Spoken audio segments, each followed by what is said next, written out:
First of all, I would like to welcome Ambassador Sajjanhar, who is chairing this, our morning and evening of Sonia Dhami's US, this lecture. The presenter, Ms. Sonia Dhami, my colleague, Dr. Kirpal Singh, and audience who has joined us online. I can't see them. I think they can see us. Now, a few minutes, Mr. Chairman, if you permit, Please. I talk about my institution, then floor will be yours. This is Bhai Veer Singh Sahitya Sadan, created in the memory of a saint poet called Bhai Veer Singh. It was established in 1958 and inaugurated by President V.V.Giri, and later on, it was in the control of very prominent Punjabis, including Sir Soren Singh, Mulka Anand, Dr. Amrik Singh, and others. Under the patronage of Dr. Manmohan Singh, and with the help of young friends from University of Delhi, Kirpal Singh is one of them. This has emerged as a first state center of cultural and literary activities in the national capital. Now, we have been organizing various functions. The important was 550th Prakash Utsav of Guru Nanak Dev, who began with lectures. The first lecture was delivered by Professor B.N. Goswami and presided by Dr. Manmohan Singh, our president and former Prime Minister of India. Last lecture was delivered by Professor Harjit Singh Gill from JNU, distinguished scholar, and presided by sociologist J.P.S. Oberoi. That was the academic level that we have been able to achieve under the guidance of Dr. Manmohan Singh. Our conclusion was with a Gurbani Gayan in the Rashtrapati Bhavan, and there we released a book, From Rabab to Nagara, Life and Legacy of Guru Nanak. And now, if you permit, I'd like to say a few words about our guest who is chairing this lecture, Brother Ambassador Sajjanhar. Rather than giving his formal introduction, I like to make some personal remarks, if you permit. We all know Ambassador Sajjanhar. We watch him on the television, various channels, giving his comments, opinions. But I know him as one of the prominent Nanak Naam Leva. I'm using this word very cautiously. There's a personal story. His father died. As young children, they were worried what will happen to them. And hats off to his mother, who's no longer with us. She says, Baba Nanak is your father. Now imagine, if Baba Nanak is your father, then I think he's the most powerful father. So Ambassador Sajjanhar grew with this impression that their father called Baba Nanak, so no harm can come to them. That is the feeling. Now, would you accept him as a Sikh or not? That's a debatable question. Now we call Guru Nanak as Sikh Guru, to which I have serious objection. Bhai Gurdas calls him Jagat Guru. Said Sadan Tartalukai, he came to the scene for the welfare of Tarat, the whole humanity, whole universe, not for Punjab and Sikhs. So I think we need to go and talk Guru Nanak in the broader canvas, and his Nanak Naam Leva. They are in every country. Now about Guru Tegh Bahadur, again I have a little reservation. The popular saying, Tegh Bahadur Hindi Chadar. So we confine him to Hind and a few Kashmiri Pandits, isn't it? Why can't we say Guru Tegh Bahadur Taramdi Chadar? He defended Dharma. Wherever people's Dharma is in threat, we as Nanak Naam Leva or Guru Tegh Bahadur's admirers, who have to defend Dharma of all people in India, abroad, everywhere. So this was my plea. And when Prime Minister Modi called the first meeting, Dr. Manmohan Singh asked to open the meeting. This is what he says, we have to talk of Tegh Bahadur, Taramdi Chadar, defender of the Dharma of the whole world, broader canvas. Now, we all know Ambassador Sajjanhar spent 30 years in foreign service as ambassador to various countries Kazakhstan, Sweden, Latvia, and other countries, and with diplomatic postings in Washington, Brussels, Moscow, and Geneva. Later on, he was secretary of Communal Harmony Forum, if I believe, right? Ji. And presently, he is the president of the Institute of Global Studies in New Delhi. Now, with these words, I request Ambassador Sajjanhar to take the chair, introduce the speaker, and set the tone for the next proceedings. Welcome, Ambassador Sajjanhar. Thank you very much, Dr. Mohinder Singh Ji, for this very generous and gracious introduction, which, you don't read it out of a paper, you speak from your heart. And I am truly grateful to you for that. You know that our association and my association with the Bhai Veer Singh Sahitya Sadan goes back many, many years.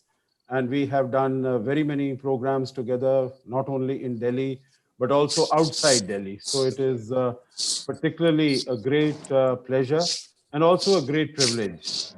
Before I start with the program, I would like, on my behalf and on behalf of all panelists and members who are here on the dais, the virtual dais, to extend warmest greetings and felicitations to all the listeners and everyone on the 400th birth anniversary of Guru Tegh Bahadur Sahib Ji.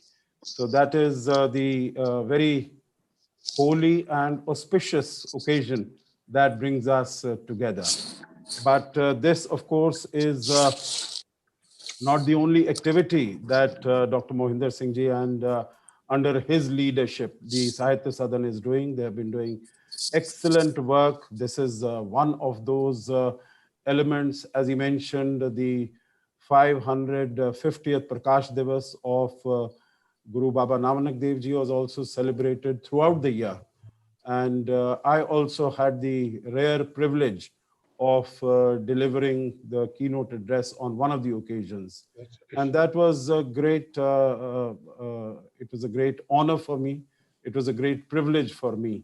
That was fortunately in a real format, in a personal format, not in a virtual format as we are doing today. That's right. Hopefully that things will improve, things will get better, and we will have opportunities to once again meet and take forward the wonderful work that Dr. Mohinder Singh and the Sahitya Sadan is doing. Now, before I come and give the floor to our very erudite and eminent speaker, Professor Sonia Dhami, and introduce her, let me say a few words about the event that we are marking today, that we are celebrating today. I think everyone is aware that Guru Tegh Bahadur Sahib Ji was the ninth Guru, ninth human Guru. After all, after the 10th, we have had the eternal Guru in the Sri Guru Granth Sahib Ji. But he was the ninth human Guru. He was the father of Guru Gobind Singh Ji, who set up the Khalsa, who gave the 5 Ks, gave the identity to the Sikh Qaum, so to say. And that he was beheaded in Chandni Chowk on the orders of Aurangzeb in 1675. And that is, the place where the execution took place. That is the venue of the Sisganj Gurdwara today. So I think all of us are aware of these basic facts. And of course, since we are celebrating the 400th birth anniversary of Guru Tegh Bahadur Sahib Ji, that he was born in 1621. But I thought before I give the floor to Sonia Dhami Ji, let me give a few anecdotes and a few details of Guru Tegh Bahadur Sahib Ji, so that we have a context in terms of both the individual as well as the time that he lived in. So starting with, he was the son of Guru Hargobind Ji. He was the 6th Guru of the Sikhs. And he was born on the 1st of April, 1621. Now, of course, there's a bit of a controversy in terms of the date of birth, because much of the literature that I have gone through, some mention 1st April, some mention 16th April. But most of the literature that I've come across, it says the 1st of April. So I would tend to go with the date of 1st of April, 1621. He was the youngest son. He had there were 5 brothers and 1 sister. His name at his birth was Tyagmal. But he was so valiant in fighting. In fact, he was given training of archery, of swordmanship, of fighting in his childhood. He was also taught the Ved, the Puran, the Upanishad. So he was a very learned person. He was a very erudite. He was a very reflective person. At the age of 13, he went with his father, Guru Hargobind Ji, in a battle against the Mughals. And there he excelled himself in the manner in which he handled the sword. So he was then given the name of Tegh Bahadur. That means the mighty of the sword, the best in wielding the sword. So after that, he married in 1632. That is just when he was about 12 years old. He went into much more of meditation after that and moved to the village of Bakala, which is located quite close to Amritsar, between Amritsar and Jalandhar, from 1640 onwards. So just when he was about 19 years, he moved with his father, with his mother, and with his wife to village Bakala. And he stayed there for many years. He stayed there for more than 20 years, engaging himself in meditation. His father, Guru Hargobind Ji, he passed away in 1644. But since Tegh Bahadur Ji, he was so much into meditation, so he was not really considered as the successor. So the successorship of the 7th Guru came upon his nephew, that is the son of his elder brother, Gurudeva Ji. So he became the 7th Guru, Har Rai, and then Har Kishan became the 8th Guru when he was just very young, at about 5 years. So in 1664, the 8th Guru, he passed away because he was afflicted with smallpox. And there is a very interesting anecdote as to how did Tegh Bahadur Ji, he became the 9th Guru. Because he was in his meditation in Bakala. There was one very rich businessman who apparently in one of his sea travels, he had said his ship came into a storm. And then he promised that if he was saved, he was going to gift and make a present of 500 gold coins to the Guru, to the Sikh Guru. So when he came back, he said he was told that the Guru Har Kishan, just before he died, he was young, he was in the captivity of the Mughals. And when people asked him, who would be your successor? He said very faintly and very weakly, he said, Baba Bakala. So many people went there and installed themselves as the Guru. And they said that they are the Guru, and since the Guru has said it will be a Baba Bakala, so there. So many of them who were masquerading as the 9th Guru, they came there. So when this gentleman, Bhai Makhan Singh Ulwana, who had promised 500 gold coins to the Guru if he was saved, if he continued to live. So he went to Bakala village and he went to all these Gurus who were posing themselves as the real Guru, and he would give them 2 gold coins. So each one of the Gurus, they blessed him, they took his 2 gold coins, and he went away. Makhan Singh Rubana, he went away. So just when he was about to leave the village, some young boy told him that there is another Baba who's meditating. So he went to him and he gave him 2 gold coins, and that was Tegh Bahadur Ji. And he told him, he says, that's very good, but you are going back on your promise, because you had promised that you would give 500 gold coins to the Guru when if you are saved. And so he realized that he is the true Guru. And he came out shouting and exclaiming to the world that I have found the Guru. So this is how Guru Tegh Bahadur Sahib Ji was found and he was installed. The final anecdote, maybe I could very briefly mention, is of what Dr. Mahendra Singh Ji, you mentioned that his identification is more with the Kashmiri Pandits but he fought, he gave up his life for defending the freedom of religion, the freedom of faith.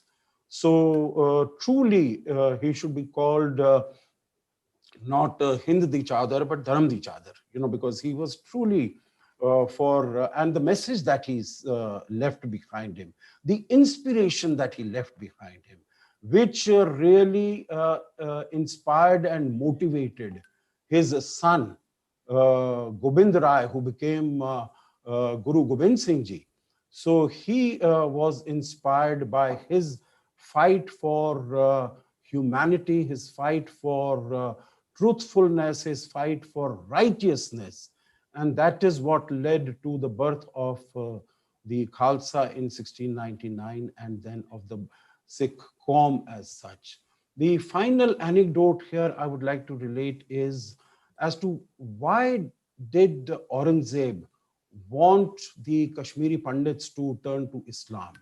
And why did he want, because the Sikhism, the Sikh faith was becoming so popular in the Malwa region of Punjab. So it was really seen as a threat to the Muslim rule. And so Aurangzeb was particularly keen.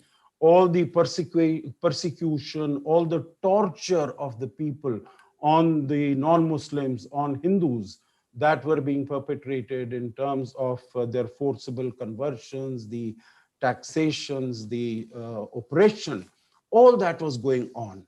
And he told the Kashmiri Pandits, he thought that these are Brahmins, these are the educated people, they are the ones who teach the ordinary people. So if they get converted to Islam, then all the others will also get converted. And the Kashmiri Pandits, they came to Guru Tegh Bahadur Sahib Ji and asked him for guidance and advice. And he said that we can, if there is a holy person who is willing to sacrifice himself, then only we can resolve this issue. And Gobind Rai, who was the son of Guru Tegh Bahadur Sahib Ji, he said, who can be a holier person than you? So it is Guru Tegh Bahadur Sahib Ji who led the charge, who was arrested. In front of him, his most faithful disciples were sawn into pieces, were put into cauldrons of oil, were beheaded and were burnt alive, but he did not give up his faith. Guru Tegh Bahadur Singh Ji, he did not give up his faith. And he was executed on the 24th of November, 1675. And he gave up his life fighting for the rights of others. So let me finish here. I thought this would give you a flavor of Guru Tegh Bahadur Sahib Ji's thinking, his ideology, his philosophy, his commitment, his dedication in the time of that oppressive period.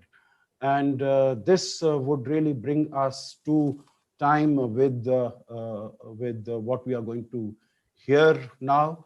The title of the talk that Professor Sonia Dhami ji is going to deliver is a contribution of artist in highlighting the exemplary life of Guru Tegh Bahadur Sahib Ji.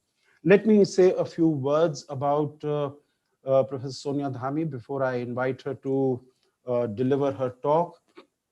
She is the president and the chief executive officer of Art and Tolerance, which is a non-profit organization with the mission to increase tolerance in humanity through arts.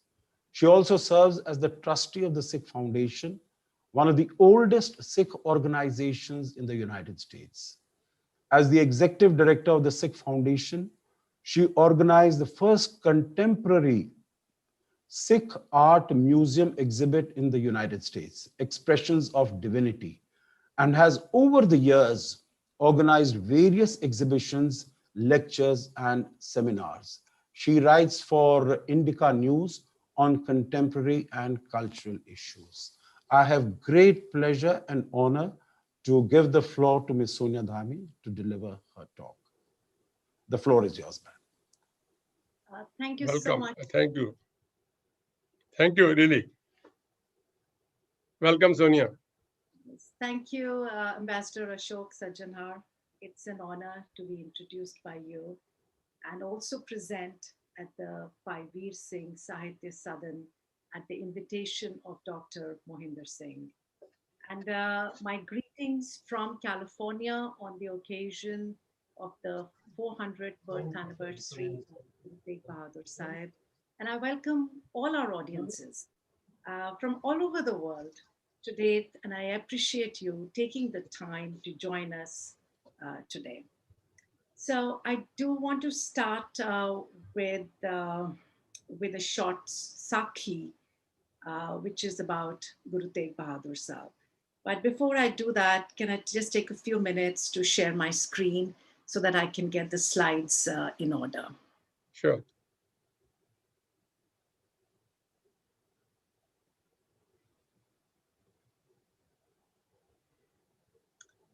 Okay. Do you see the first slide, Dr. Mohinder Singh? Yes, very clear. Great, thank you. Very clear. Thank you. So, okay, so let's begin. And so first I'll share with you a Sakhi, which is about Guru Sahib. So this is in the year 1666 to 1670. Guru Sahib was touring and he was visiting the Sikh Sangats in the northeast of India, visiting the states, the present day states of Assam, West Bengal, and the country which is today Bangladesh.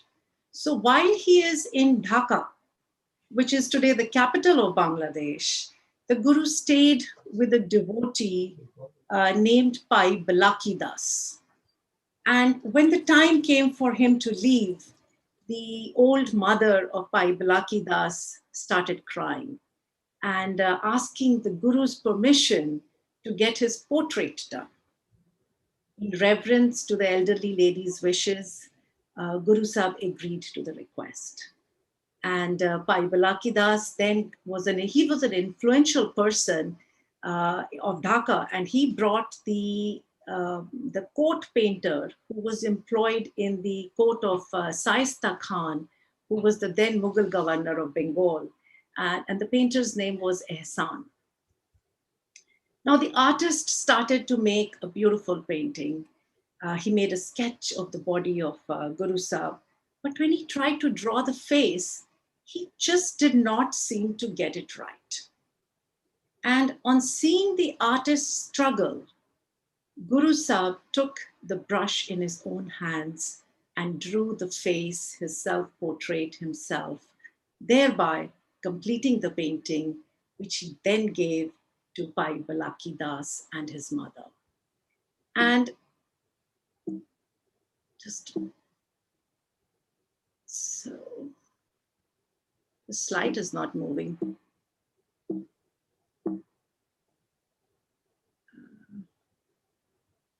Okay. Yeah, it does. So this is the painting, that historic portrait of Guru Tegh Bahadur.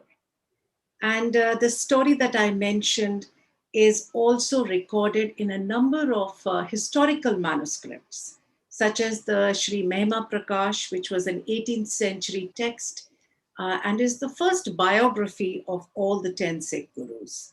It was written by Swarup Das Palla. And the narrative of the painting in the text is written in these words, which I'd like to read out.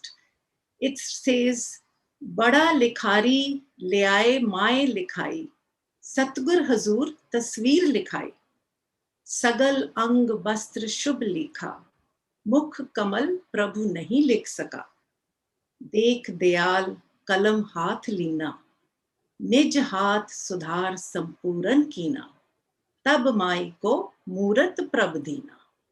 So this is how the author records it in the Mahima Prakash.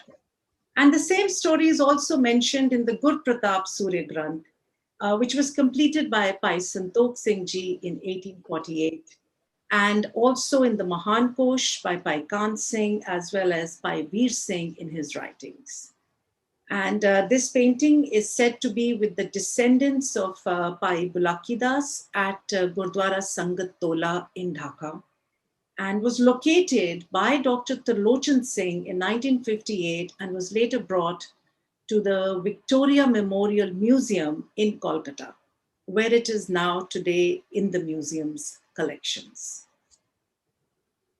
So moving to the next painting is another portrait of the Guru, which is dated to a similar period, 1670, which also means that it was made during the Guru's lifetime. And it shows him dressed in these bright orange robes in the Mughal fashion of the 17th century. He's holding a hawk in his raised right hand with a bright golden halo around his head. The painting was gifted by Dr. Narinder Singh Kapani to the Asian Art Museum in San Francisco at the time of its establishment of the first permanent gallery of Sikh art in the Americas in 2003. So these are two portraits that were contemporary to Guru Sahib's lifetime, and they were made during his lifetime. But we also have other visual sources. These are hukamnamas, objects of daily use, swords, which are believed to have received the physical touch of the Guru. And these objects are kept with deep reverence by the families who have mainly inherited them down the generations. Now, such artifacts are a tangible memory of our Gurus. They're helping us to create a human connection which roots us and gives us a sense of community, of belonging. So this is a picture of a folio from the Art Granth manuscript dated to 1666. And it is currently in the Patiala archives. It is the prefacing folio has the Mool Mantra written in the hand of Guru Tegh Bahadur himself. The folio is beautifully illuminated in gold and blue colors, which are in the Quranic illumination style. And so this Adi Granth is a good example of the cross-cultural assimilation through the medium of art, which later on becomes a widespread practice. Now we move on to a different set of objects. This is a sword or a Shri Sahib, which was given by Guru Tegh Bahadur Ji to Bhai Roop Chand and is with the family custodians at Bagnia. Another sword which is said to be of Guru Tegh Bahadur himself is with the custodians at Naba. The words Sat Sri Akal Guru Tegh Bahadur are inscribed on the blade in Gurmukhi script with the date 1713 Samvat or 1656. Now we move to the 18th century. And this is after the Guru's martyrdom and the death of Guru Gobind Singh in 1708. The Punjab is plunged further into turmoil. Persecuted by the Mughal rulers, the Sikhs organized themselves into 12 missals or confederacies. And they fought the Persians, the Afghans, the Marathas, and the Mughals. And also sometimes themselves too was a common thing. And this was a time when the Sikhs were fiercely hunted. They faced Kallukaras of 1762 and 1746.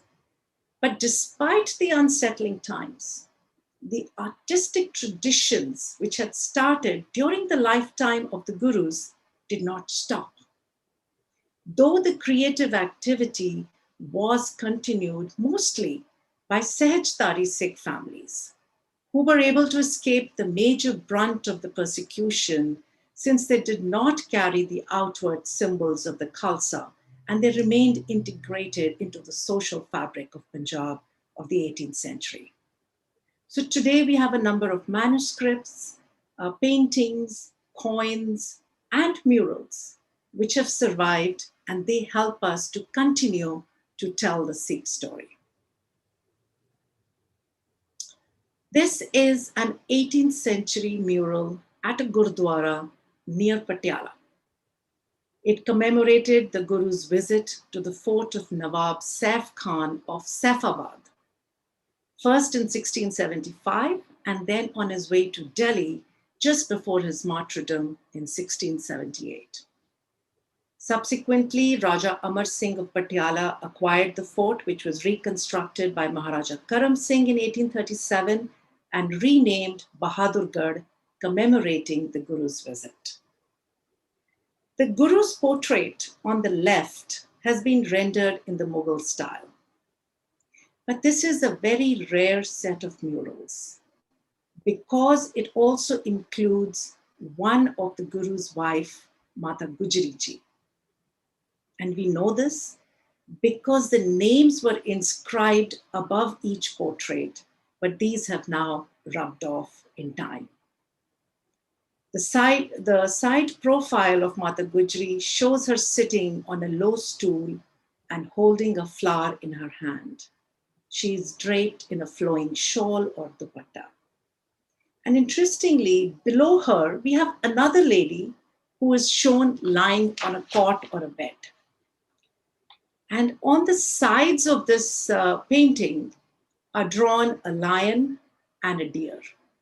And these represent the qualities of courage and humbleness, which presumably are symbolic of the qualities of the couple. And they remind me of Guru Sahib's verses in the Shri Guru Granth Sahib, in which he writes, "Bhai kahe ko det nahi, nahi bhai manat aan. Kaho Nanak sunre mana, gyani tahe."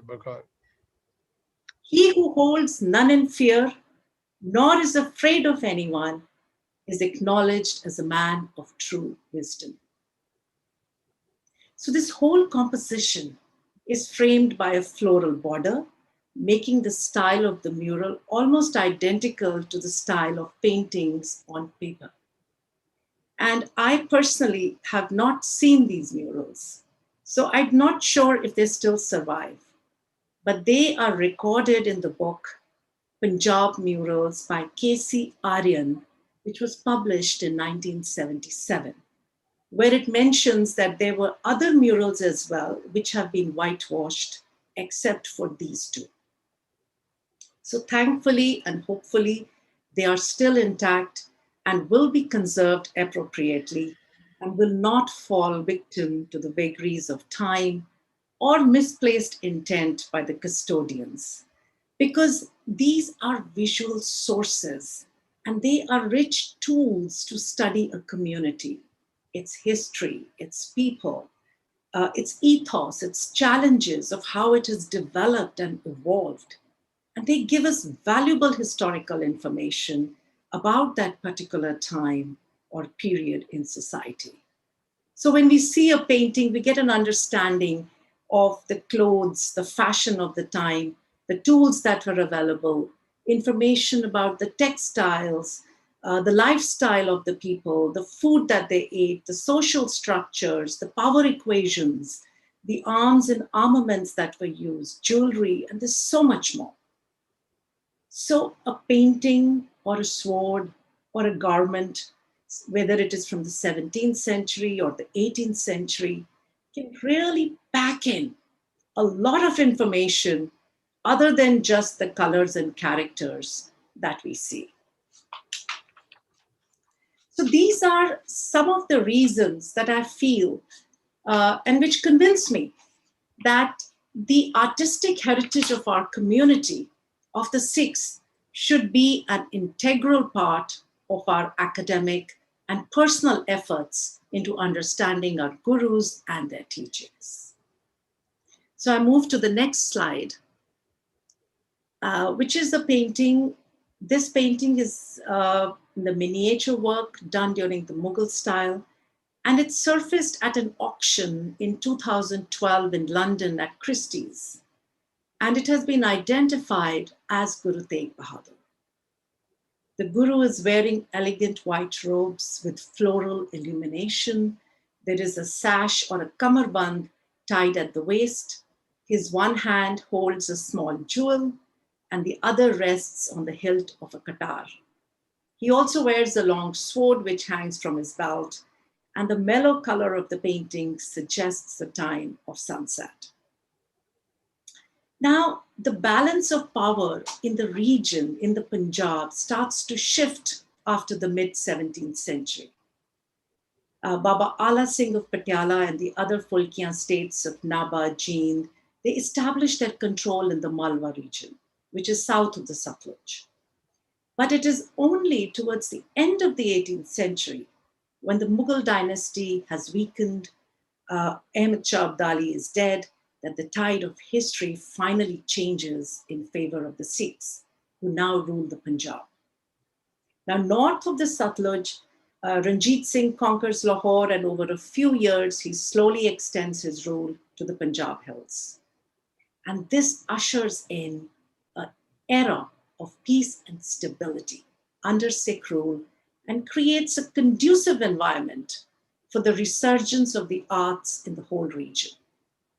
It spurs shawl and carpet production in the Kashmir, miniature paintings, coins, illustrated manuscripts, fine arms and armaments, jewelry, metal engraving, frescoes, and a distinguished style of Sikh architecture is emerging.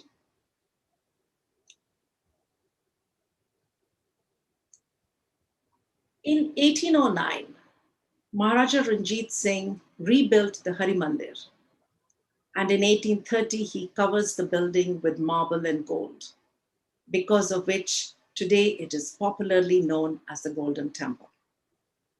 This is a panel at the Darbar Sahib depicting a scene from 1644 of Guru Tegh Bahadur Ji in Baba Bakala.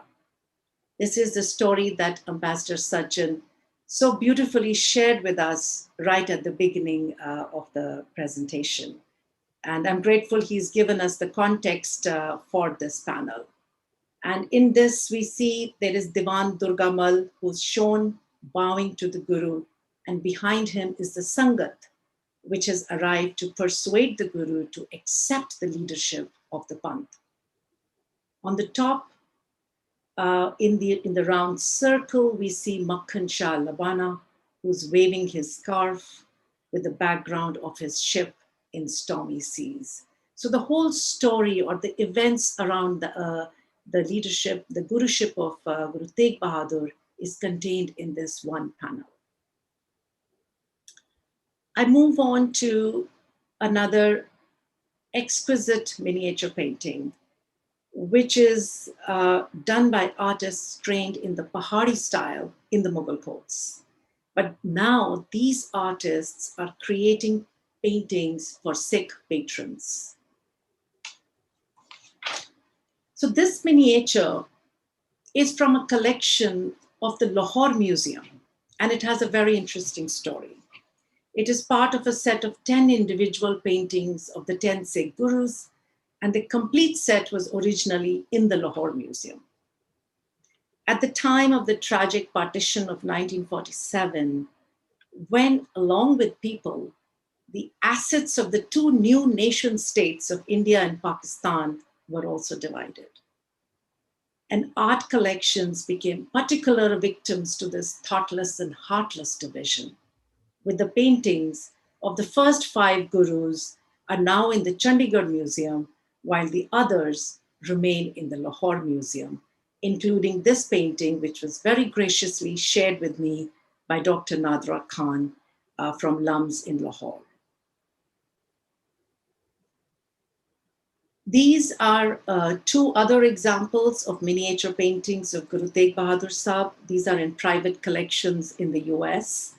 The one on the left is from the Kapani Collection, and has been gifted to the Montreal Museum, while the other is with Dr. P.S. Khanuja, who's a leading collector of Sikh arts here in the US. Now, apart from paintings, there are also temple tokens in silver and gold with images of the gurus. They were also in circulation in the 19th century. This image here is a good example of a silver token with the image of Guru Tegh Bahadur ji on the obverse and the Mool Mantra on the reverse. We have another image of another token, and the images of Guru Sahib in both these tokens are very similar, and both of these images, these artworks are from the Khanuja collections. I now move to a different type of artwork. This is a wall painting from the town of Anandpur Sahib, which depicts the scene when the cease of Guru Tegh Bahadur is brought to Anandpur in a palki, and Guru Gobind Singh, shown as a young boy, bows while receiving it. The inscription on the top is in Gurmukhi, and it mentions, and it reads as Shri Sees Patshahi Naumi Dilli To Aaya. And the picture was published in the book Anandpur, The City of Bliss, authored by Dr. Mohinder Singh himself. This one is a very poignant painting in which the artist has endeavored to project two different scenes happening in different locations in one frame. And this is through a simple division of space using the walls of the fort to visually separate the two events. On the top right corner, we see Guru Tegh Bahadur's headless figure is shown sitting on a wooden takhat, holding a rosary in his hand, while his cease is shown fallen on the takhat. Besides the Guru is the executioner, who is shown with a raised sword. Now, lower down in the frame, in the painting, we also witness the tortures being heaped upon by Sati Das and Bhai Mati Das. Now, interestingly, in this painting, Bhai Dayal Das is not shown at all. In most paintings, which you might recall, we usually see Bhai Mati Das held in a wooden frame while he's being sawed alive by two executioners. But here, he is portrayed differently. And he is shown sitting on the floor and wearing a robe with a highly unusual pattern as well. And on the left side of the painting, the artist has shown Emperor Aurangzeb, who was sitting on a decorated takhat, and he's listening to a courtier who is presumably informing him that his orders have been carried out. The artist's use of the fort walls to divide the space is also a means of indicating the political power of the emperor, who is shown occupying the inside of the fort. Now, this painting is from the Nabha Royal Collection, and it is believed to be by the famous artist Bashrat Ullah, whose many magnificent watercolors are in collections all over the world, including there are some in the Kapani Collection as well. And this painting was shared with me by Dr. Mohinder Singh. And he pointed out to me that the painter was commissioned by the Nabha Maharaja. So the artist has shown sensitivity to the feelings of his Sikh patron. And the beheaded head of the Guru is shown fallen on a wooden seat rather than on the floor. And so this is a great example of how art is a dynamic relationship between the artist and the patron. Who is the painting being made for influences the subtle details in the event being represented as much as who is making the painting. And this trend becomes more and more clear and apparent in the works of the artists of the early 20th century, which we shall see very soon. So coming to the end of the 19th century, the important development that happens is the establishment of the Singh Sabha in 1877. And it is one of the most important social and political changes in Sikh community. The aim to instill a renewed vigor and pride in Sikh history and identity. And this is reflected in the arts through the works of Sikh painters of the 20th century. Artist Shobha Singh, he writes, and I quote, "Kala o hai jo khyalat nu jazbaat vich badal dave." Kala o hai jo khyalat nu jazbaat vich badal de, unquote. Which is so true of this iconic portrait of Guru Tegh Bahadur, which not only shows the Guru meditating with a serene and calm poise on his face, but also takes us to the moment as well. We can literally feel the emotion in this piece. The Guru is sitting cross-legged on a deer skin, eyes closed in meditation, hands are gently folded in his lap.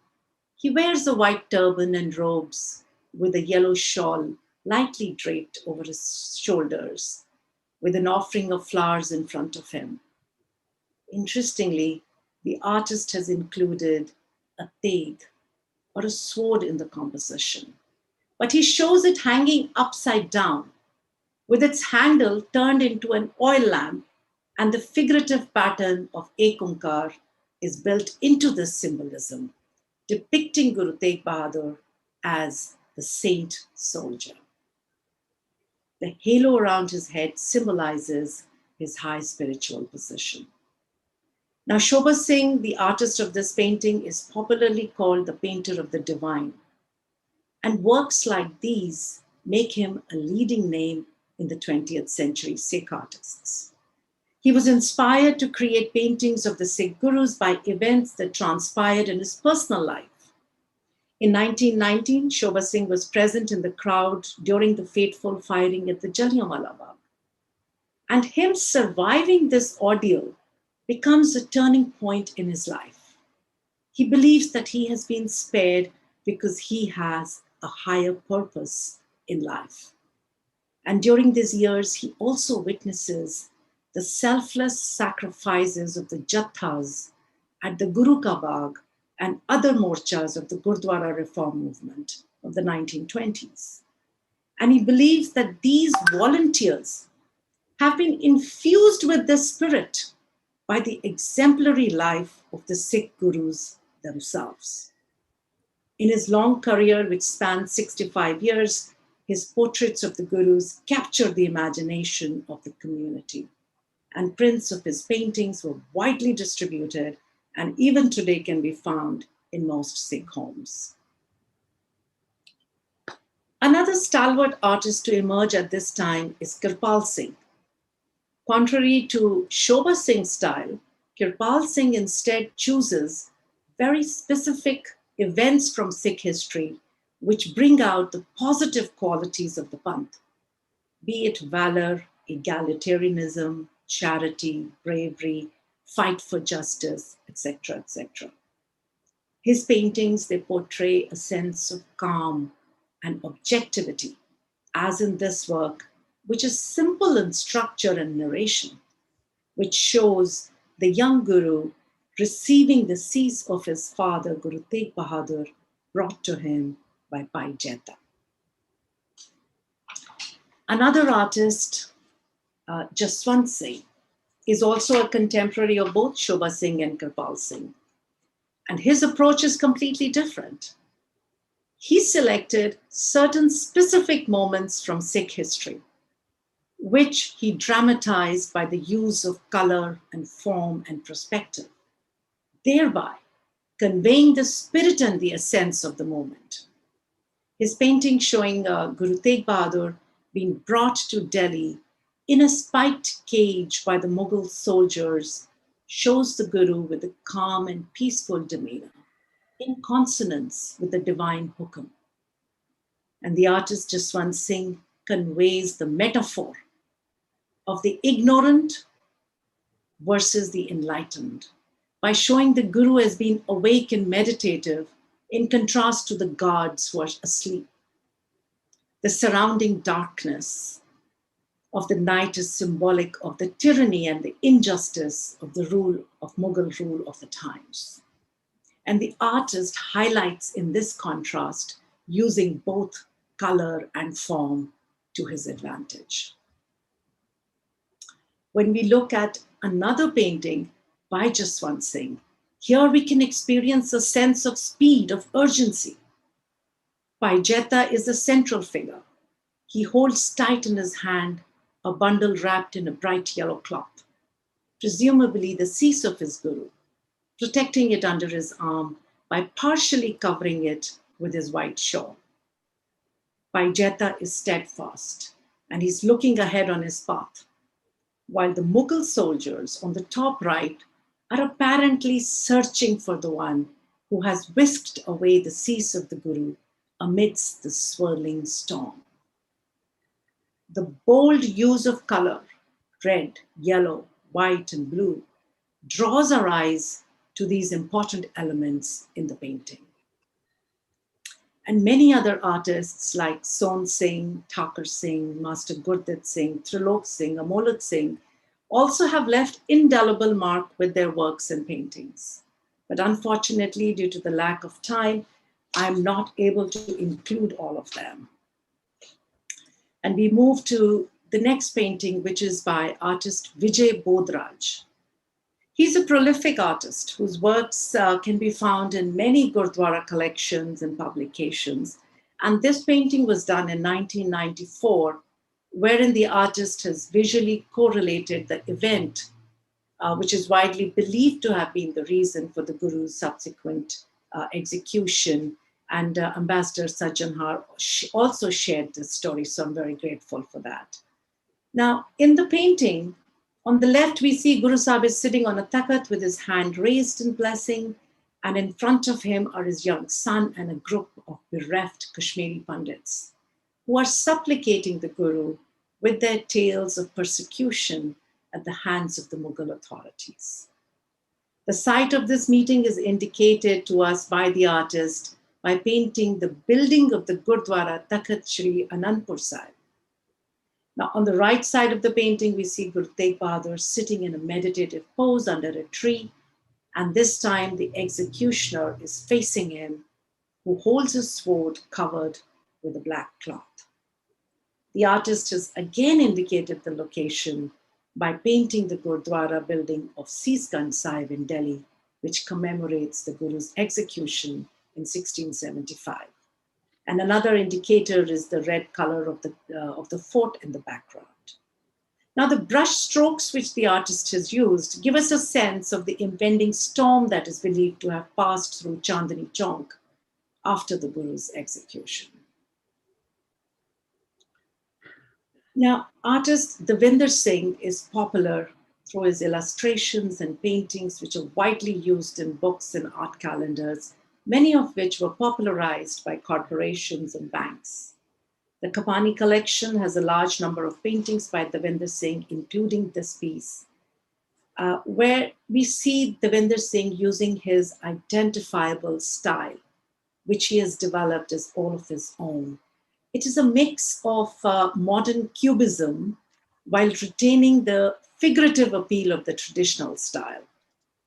And his paintings capture the electric tension at the moment of the Guru's execution. While the killer is shown agitated and anxious, the Guru instead is radiant and calm, wrapped in halo of his inherent divinity. So we see in this painting and in the previous ones that I've shared, that in the 20th century has changed the style of the art that is being produced from the previous 18th and 19th centuries. But even more importantly, it also brings about a change in the artists themselves. We now start to see more works by women artists. This evocative painting showing Guru Sahib just before his fateful execution, was painted in 1975 by artist Phulan Rani. The colors chosen by her are muted and soft, appropriate to the sadness of the event that is being portrayed. And amongst the crowd of onlookers, which we see in the background, we also see a woman who is hiding her face in her hands, presumably grief-stricken at the tragic event happening in front of her. And this, I believe, is because we are now seeing through the eyes of women artists who are including women as part of our history. Now, Phulan Rani was a prominent painter from Amritsar. Her pictorial biography of Guru Tegh Bahadur, where major episodes of the Guru's life have been beautifully rendered, was awarded the Best Book of the Year in 1976 by the Punjab government.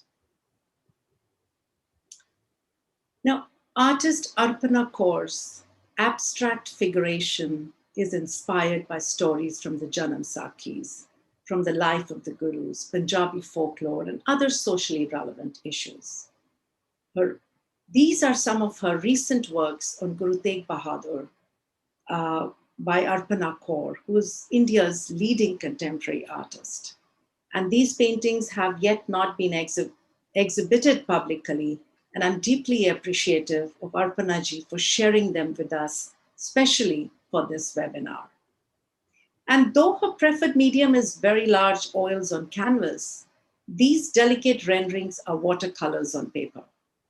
Their uncluttered and minimalist style keeps the focus on the event being portrayed.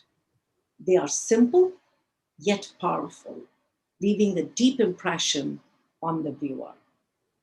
In the left painting is the scene of the cremation of the body of Guru Tegh Bahadur Sahib in the home of Lakhi Shah Banjara, who lights his own house on fire to trick the Mughal authorities who had banned anyone from offering respects, even to the dead.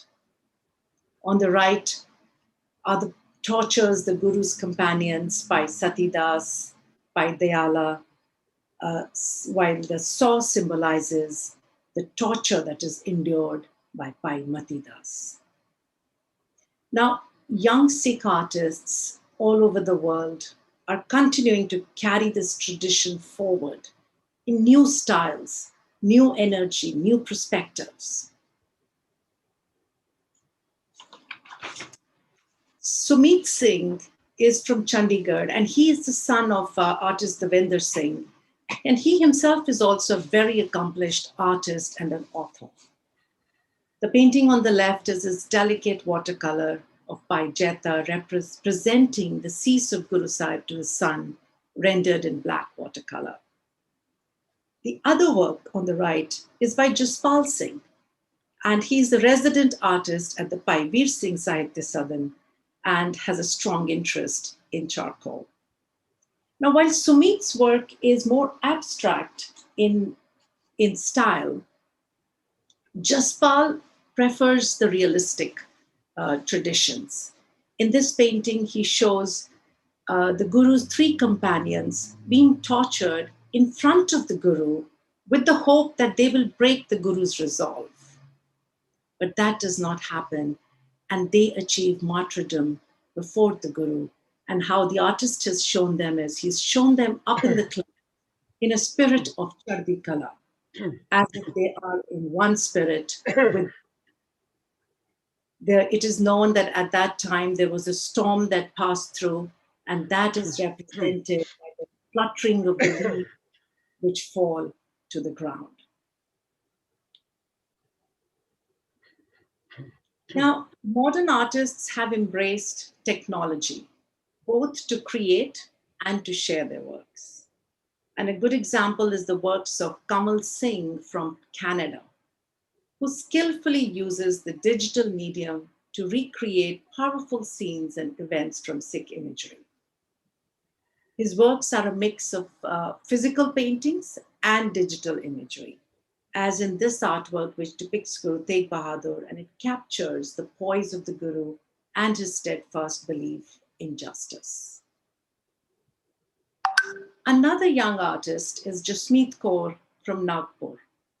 And she has recently created this graphic art piece in which the Guru is depicted in a style which is very similar to Shobha Singh's painting of almost 100 years ago.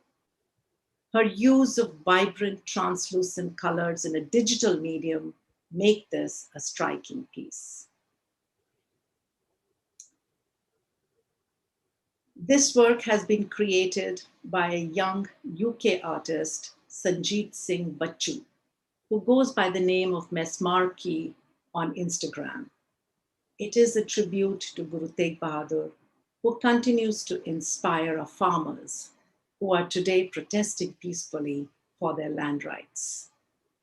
So we can see how Guru Tegh Bahadur is a source of inspiration for all of us, including our artists who continue to create paintings and other artworks inspired by the life and teaching of the Guru.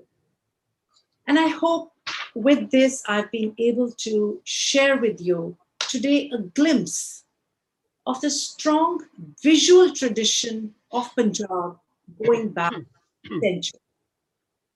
And I feel as a community, we owe a huge gratitude to our collectors who have put together these spectacular collections, providing us a way to appreciate and understand our artistic heritage. The Kapani Collection is one of the most significant collections, and I had the honor to co-edit with the distinguished Dr. Paul Michael Taylor the volume which documents the wide range and depth of Sikh artistic expression over its 550-year history. I will also respectfully take the liberty to share with you that the second edition of the book has now been published and is available on Amazon in India, and in September it will also be available in the UK, US, and Singapore. The edition has been published by Rowley Books. What I want to conclude by saying is that the visual arts like paintings continue to remind us of the challenges that our gurus have overcome in their human lives and still achieved what they did, which almost seems like superhuman to us today.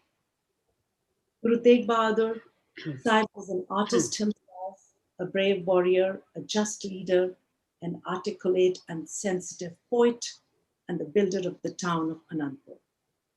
The flame that he lit in our hearts continues to inspire Sikhs all over the world to stand up against injustice.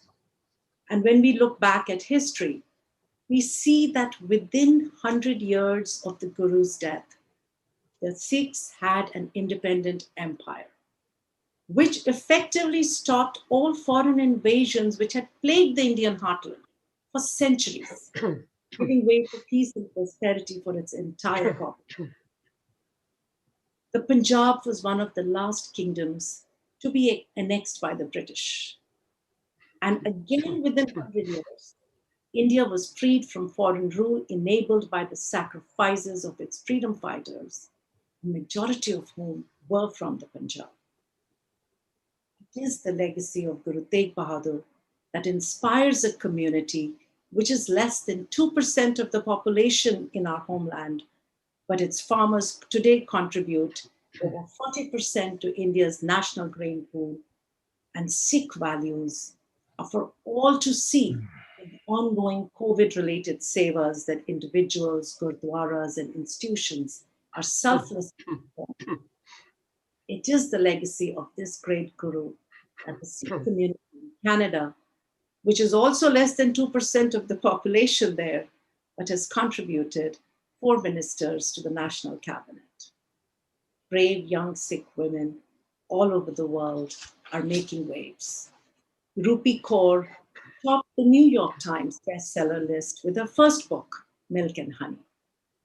The scientific inventions of Dr. N.S. Kapani changed the world forever, enabling this age of fiber optic connectivity.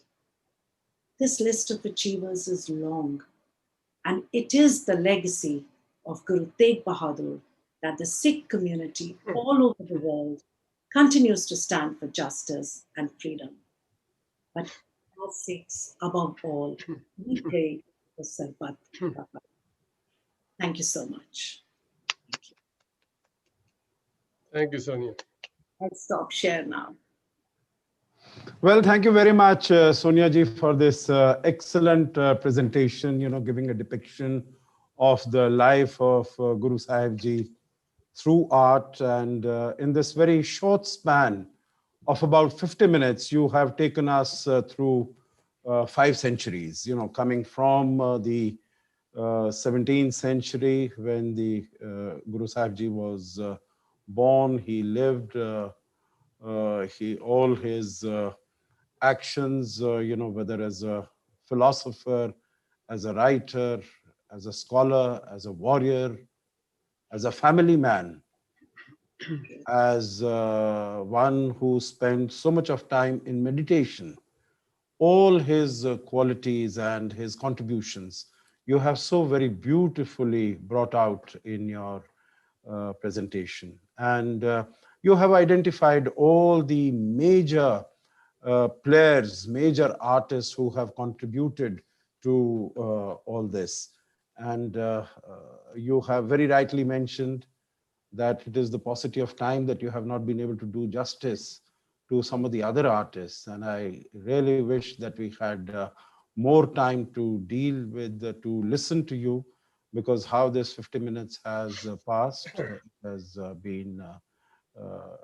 been very, very quickly. So we could have really continued to listen to this.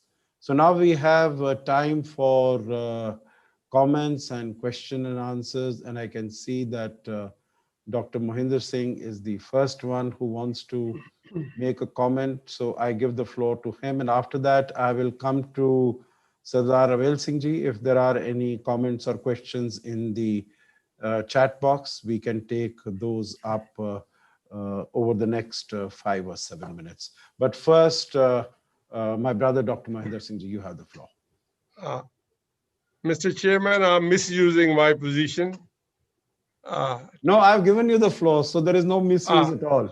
I want to take, I'm not an art historian, but I know I'm a very serious student of Sikh history. Now, about this painting by Ehsan of Guru Tegh Bahadur, it's from a popular story written by Satveer Singh. There are 2 historians, popular traditional historians and academic historians.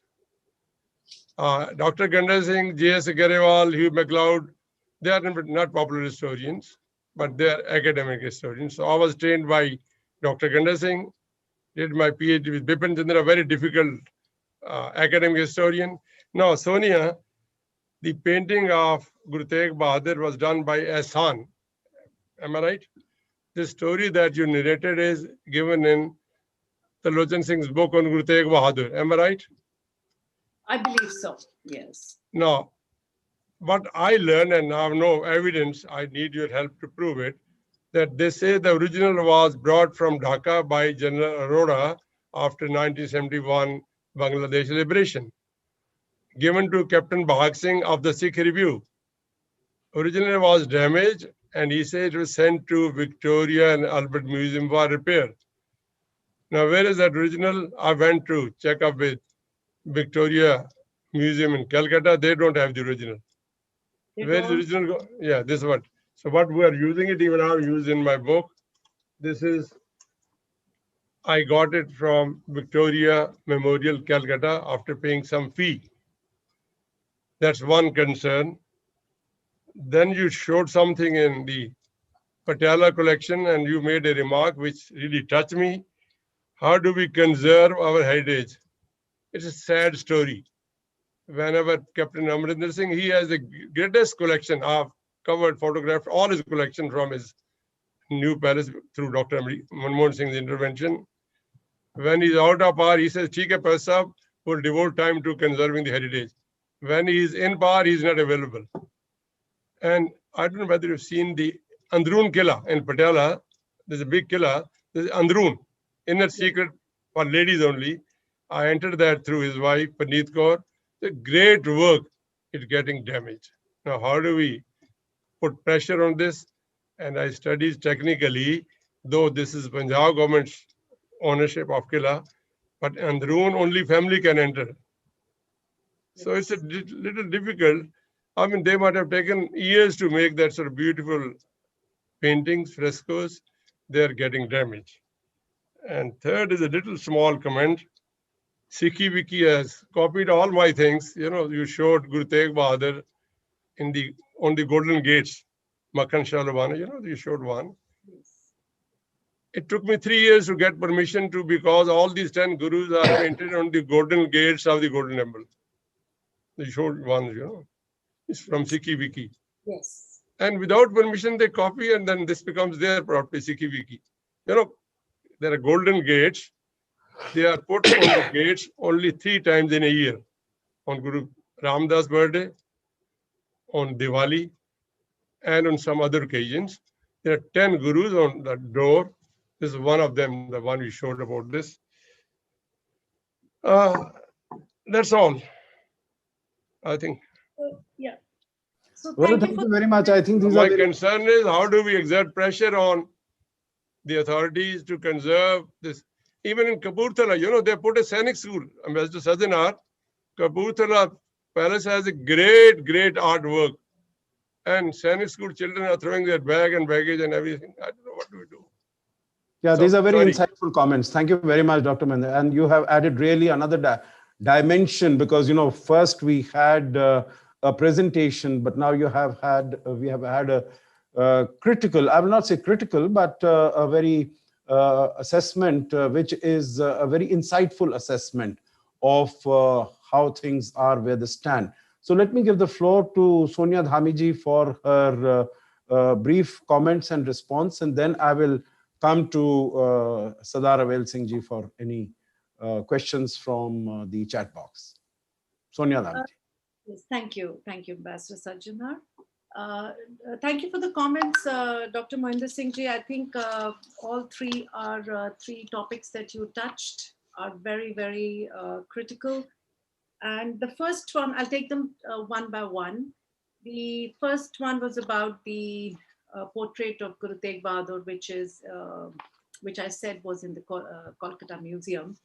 So this is the reason. So because of, you know, there is COVID is happening, traveling is not happening. So there is no way that one can really go and check this for our own self, see it with our own eyes. The same was the thing even with the Bahadur mural that I included. So my information is actually limited by what I can get online or from resources. And you are one of my very creditable sources. So I'm really glad that you have, that I included this image in this presentation today, and we are able to talk about it. Otherwise, we would not be able to talk about it, I think. So the fact that I had heard that it has been found, and now Prime Minister Modi had gone there a few years ago, I think 2 years ago, when they said that they will be restoring these artworks and stuff. So, but you are saying that you have checked for yourself and the painting is not available, then I think that would be, I would take that as a creditable source to see that this is the current status of it. Now, it also, the thought comes to my mind, sometimes these artworks go missing. Things that have not been talked about can get lost within the bureaucratic or in these rooms and rooms of that are there in these older museums where things are packed and just thrown and forgotten. So once we start discussing about these artworks, I think people would be aware and could be on the lookout if these things sometimes surface, maybe in some international auctions. That has happened from artworks from Pakistan, from India. So I think that was very important that you brought out that point, and I'm glad I also included that painting within this presentation. The second point was about the Patiala, the Androon Killa. And I also had the good fortune to visit the Androon Killa, which is about 15 years ago. and the beautiful, they are fascinating Too rich. life-size paintings of the Maharajas that are there, illuminated with gold. And when I went at that time, it was falling apart, but there was restoration work being done. So I was very hopeful that this is going to be restored. Subsequently, from that time, I have been there 3 more times. And every time I go, the killa is closed because restoration work is going on. So I'm not sure what is happening inside those killas, whether once I did see the restoration work, so I believe maybe it was, but since then I have not been able to visit that. And I think the important thing is, as politicians, whether it is Captain Amrinder Singh or any other politician, when they hold power, they only do what has value, political value. Yeah. They have limited time, and so all of those excuses that are given. But if more and more people like you and me start talking about these things, and it reaches to the politicians that yes, it is of value to the population, whether the local population asks for it, brings it out. And that's the only way that this game will change. It has to come from the people who are living in those areas, who will benefit from its restoration and conservation. That's where the pressure has to come. Otherwise, it's always the excuse of, oh, this costs so much money, we don't have the resources, etc., etc. So I agree with you. It's a very sad story, but I still feel maybe there is hope. And hopefully my endeavor today of taking the time, your time that you have taken, Ambassador Sajjanhar is here with us, and so many people, is because we are all connected with this one purpose, that we want to see our heritage restored and achieve and help us understand what our past has been. So that was then the third picture you mentioned about was the gates, the picture of the gates, which I also got from Sikhi Wiki, and I acknowledge that in the presentation. So I would suggest you should yourself maybe put it, if it is already out there on Sikhi Wiki, to put it on Wikipedia, because Wikipedia has a proper way of acknowledging the source.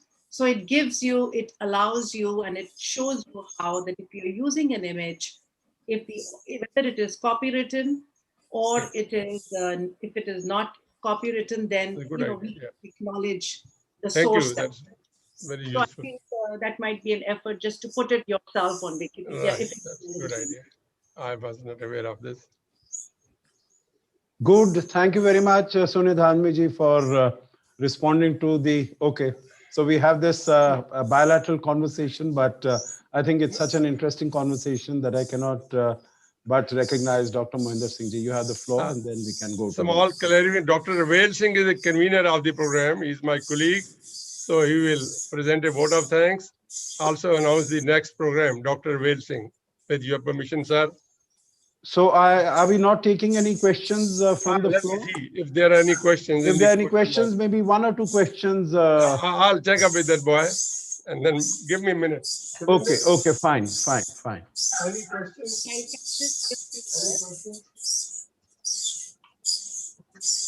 I thought, Ravel Singh ji, you would have access to the. I'm not having access. Access is with Dr. Have something. Access is with Dr. Mohinder Singh, not with me. Okay, not to worry. Massive appreciation for Sonia Dhami. Massive. No criticism. Okay. So and no questions. Yes. No questions. Okay, then let me sort of, just give some final concluding remarks before I invite Dr. Ravel Singh to say. As I mentioned right at the beginning, that it is a very useful, very interesting presentation. Let me just make 2 comments here. First, about the main person that we have been speaking about, that we have devoted this whole presentation and the whole year and all the discussions, that is to the 9th Guru, Guru Tegh Bahadur Singh ji. And what I would like to say about him is, I think he was a person, he was a guru much before his time. You know, what he preached, we find all of that enshrined, let us say, in the Universal Declaration of Human Rights that was adopted on the 10th of December, 1948. So what the United Nations and what the world has accepted and adopted today was really articulated, not only in terms of thoughts, not only in terms of words, but in actions and deeds by Guru Tegh Bahadur Sahib Ji in the 17th century.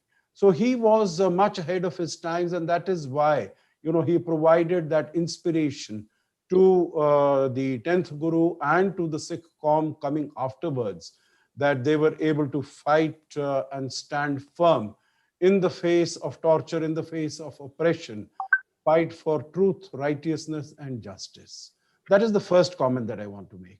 The second comment I want to make is in terms of the discussion that we had between you, Dr. Mahendra Singh Ji, and Sonia Dhami Ji.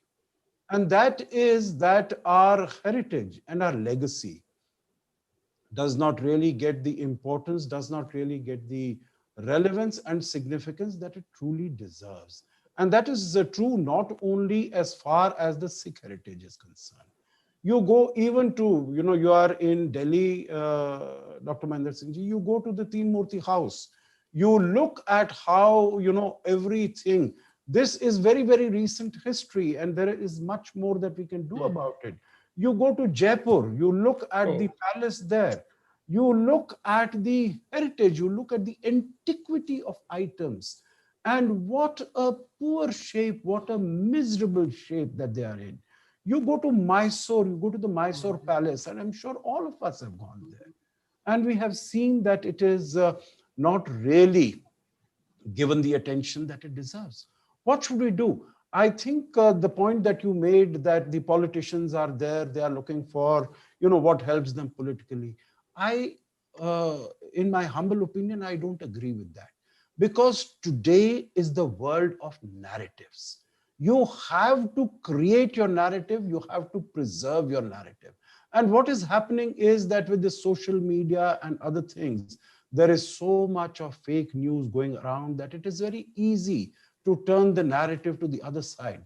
You would have seen the sort of narrative that we had in Delhi, that when a few years ago, we said that the name of Aurangzeb Road, since we've been talking about Aurangzeb, that's why I'm referring to it, that the name of Aurangzeb Road should not be changed because he was a great philanthropist, he was a great humanitarian, he was a great respecter of all religions, whatever else he might have done. These were aberrations and they should not be really given so much attention to. The name was being changed from Aurangzeb Road to APJ Abdul Kalam Road. And there is no comparison between the two in terms of what they have done, in terms of what they have contributed. But still, there is an attempt to create different narratives. Sonia Dhami ji, you are in the United States. We have seen what happened in 1921 in Tulsa. You know, Joe Biden went there for the first time in a century, the only serving president who went there. We have seen what is happening in Canada as far as the schools for the original Canadians there. And you have had 10,000, more than 10,000 people who have gone there. And the children how they were oppressed, how they were tortured, how they were sexually taken advantage of, and how they were killed there. So I think today is the time that the heritage and the legacy needs to be preserved across the board. And the truth needs really to be preserved and needs to be propagated. So it is, in my view, it is not when the demand comes from the population that I should respond to it. I think it is we owe, each one of us owes to ourselves that we need to create the right, and we need to create a movement to have the right narrative out there, the right story out there. Otherwise, before you realize it, it will all be standing on its head, and you and I and Dr. Mahendra Singh will really not be able to do anything about it. So I would like to sort of, okay, Dr. Mahendra Singh, he wants to have the last word, and I cannot deny him this privilege. In the meantime, there's a question from a person who's watching this in midnight It's Anshu Malhotra from Santa Barbara, and Sonia should be interested because she is successor of Gurudwara Kapani chair. So can I, with your permission, sir, read her question to Sonia? Yes, surely, surely, surely. I have a question. This is Anshu. When the style of painting changes from the Mughal and Pahari style to the realistic style, what do you see are the changes in the depiction of the Guru? Is the clear question? Should I repeat? No, that's Sonia? fine. I got Fine. it. Okay, thank you. Only one question to take. Thank you. Okay, okay, sure. What I tried to show in the presentation is that the changes that happen in society get reflected in the arts. And at the end of the 19th century, we have the Singh Sabha being established. Then that gets followed up by the Gurdwara reform movement. And this is a period when the Sikh community is instilled with a renewed vigor and a pride in its identity. And then that starts to show in the artworks that the 20th century artists are creating. They are taking events from Sikh history. They are taking the personalities of the gurus or the characteristics, and they are showing those positively radiant qualities, the events that are inspiring for us, those that are milestones in Sikh history. And so how they start representing is, again, the dynamic between who is creating the art and for whom is that art being created. Because now even the patrons have changed. Earlier, if it was the royal patronage in the 19th century, now the patronage is changed, and it is the artists are creating for the masses. So that gets reflected, I think, in the arts. And I hope this answers the question. So thank you, Anshu, for Dr. Malhotra. Well, once again, thank you very much. Let me, before I pass the floor to Dr. Ravel Singh ji, thank Sonia Dhami ji for an excellent presentation, and thank Dr. Mahendra Singh ji for his excellent sterling leadership of the Bhai Veer Singh Sahitya Sadan, for all the remarkable work that he's doing. I have been, although I've been chairing this session, I've been a great beneficiary from all the exchanges that we've had and all the information that I have got. And this is, I think, what it really brings up is how what happened 300, 400 years ago, how it is relevant to our lives today, and how we need to assimilate and imbibe all the teachings. Because the world needs whatever was taught at that time. The world needs it today, the respect for plurality, respect for pluralism, and the diversity of religions. If, what Dr. Mahendra Singh, you said, why Hind ki chadar? Maybe at that time, their whole circumference, their view, you are very right when you say he went to Dhaka, he went to Assam, he went to Kashmir, he went to, the Malwa region and all that. But that was the length and breadth of their information and their understanding. So he was Hind ki chadar, all of it. But today, when we are talking of the whole humanity, after all, it's become a flat world. So today we can speak of, humanity ki chadar, ya dharam di chadar, all of these things. So very rightly. So once again, thank you, Sonia Dhami ji. Thank you, Dr. Mahendra Singh ji. The floor is now with you, Dr. Ravel Singh ji. Over to Dr. Ravel Singh. Thank you, Dr. Sajjanhar. Dr. Sajjanhar जो कह रहे सी ना कि उन्हां दे विच उसले view इदा होएगा कि मेबी कि ढाका गए, असम गए ते हिंदी चादर तां कि आ गया, पर उस तो बाद डॉक्टर साहब जदों सेनापत लिखदे आ, जदों गुरु गोबिंद सिंह जी दे 52 कवियां चों एक बहुत ही अहम कवि ने सेनापत, वो लिखदे ने प्रगट पए गुरु तेग बहादुर सगल सृष्ट पे ढापी चादर। ਉਹ ਸਾਨੂੰ ਮੈਨੂੰ ਲੱਗਦਾ ਕਿ ਇਸ ਲਾਈਨ ਨੂੰ ਜ਼ਿਆਦਾ ਇੰਪੋਰਟੈਂਸ ਜਿਹੜੀ ਪੈ ਗਈ, ਜਿਹੜੀ ਤੁਸੀਂ ਨੈਰੇਟਿਵ ਦੀ ਗੱਲ ਕੀਤੀ ਕਿ ਸੋਸ਼ਲ ਮੀਡੀਆ ਨੇ ਜਾਂ ਹੋਰ ਕੋਈ ਬਹੁਤ ਸਾਰੇ ਮੀਡੀਅਮ ਜਿਹੜੇ ਹੈਗੇ ਉਹ ਨੈਰੇਟਿਵ ਚੇਂਜ ਕਰ ਰਹੇ ਆ। ਗੁਰੂ ਤੇਗ ਬਹਾਦਰ ਨਾਲ ਸੰਬੰਧਿਤ ਨੈਰੇਟਿਵ ਵੀ ਬਹੁਤ ਕੋਸ਼ਿਸ਼ ਹੋ ਰਹੀ ਆ ਚੇਂਜ ਕਰਨ ਦੀ ਜੀ, ਬੜੇ ਹਾਈ ਲੈਵਲ ਤੇ ਲੋਕ ਲੱਗੇ ਹੋਏ ਨੇ ਇਸ ਨੈਰੇਟਿਵ ਨੂੰ ਚੇਂਜ ਕਰਨ ਦੀ।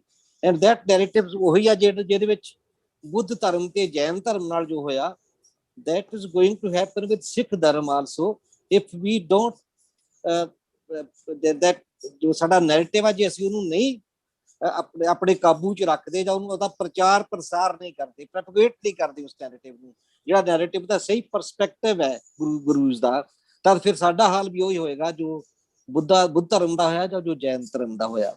ਸੋ ਸਾਡੇ ਕੋਲ ਬਹੁਤ ਅਜੇ ਅਸੀਂ ਕੋਲ ਸਮਾਂ ਹੈ, ਸਾਡੇ ਕੋਲ ਵੀ ਹੈਵ ਦੀ ਟਾਈਮ ਕਿ ਸਾਡੇ ਕੋਲ ਇੱਕ ਤੇ ਜਿਹੜੀਆਂ ਜੋ ਸਾਡੇ ਕੋਲ ਹੈਰੀਟੇਜ ਹੈ ਉਹਨੂੰ ਜੇ ਇਹ ਲੋਕ ਇਸ ਤਰ੍ਹਾਂ ਨਹੀਂ ਸੰਭਾਲ ਸਕਦੇ, ਹੁਣ ਤਾਂ ਨਵੀਆਂ ਟੈਕਨੋਲੋਜੀਜ਼ ਇੰਨੀਆਂ ਹੈਗੀਆਂ, ਅਸੀਂ ਇਹਨੂੰ ਹੁਣ ਸੰਭਾਲਣ ਦੇ ਸਾਡੇ ਕੋਲ ਹੋਰ ਬਹੁਤ ਤਰੀਕੇ ਆ ਕਿ ਜ਼ਰੂਰੀ ਨਹੀਂ ਕਿ ਉਸਨੂੰ ਕਿਸੇ ਪੇਂਟਿੰਗ ਨੂੰ ਜਾਂ ਕਿਸੇ ਰੈਲਿਕਸ ਨੂੰ ਓਰੀਜਨਲ ਫਾਰਮ ਵਿੱਚ ਉਸ ਤਰ੍ਹਾਂ ਸੰਭਾਲ ਲਿਆ ਜਾਵੇ।